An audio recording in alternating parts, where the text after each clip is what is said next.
கமல்ஹாசன், நீங்க என்ன பண்றீங்கன்னு தெரிஞ்சுதான் பண்றீங்களா? மக்கள் உங்க மேல வச்ச நம்பிக்கையை உடைச்சிட்டீங்க. மக்களுக்கு துரோகம் பண்ணிட்டீங்க. எதை பத்தியுமே யோசிக்காம ரொம்ப சுயநலமா இருக்கீங்க. மனசாட்சியே இல்லாம நடந்துக்கிறீங்க கமல்ஹாசன். சொல்ல எனக்கு அவ்வளவு வருத்தமா வேதனையா இருக்கு. சேகர் பாபு அவர்களோட கேம்பெயினிங் போறப்போ ராஜராஜ சோழனையும் தாண்டி கோவில்களுக்கு அதிக கும்பாபிஷேகம் பண்ணியிருக்காரு சேகர் பாபு அவர்கள் அப்படின்னு சொல்றீங்க. மனசாட்சியே இல்லாம எப்படி இதெல்லாம் உங்களால சொல்ல முடியுது? வாய் கூசலையான்னு எனக்கு தெரியல.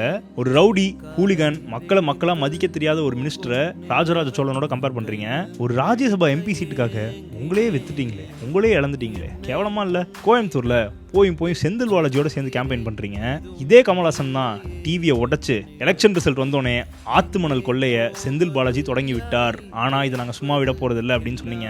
எங்க போனார் அந்த கமல்? எங்க போச்சு அந்த வீரம்? மக்கள் உங்க மேல வச்ச மரியாதை, நம்பிக்கை எல்லாத்தையும் இழந்துட்டீங்க.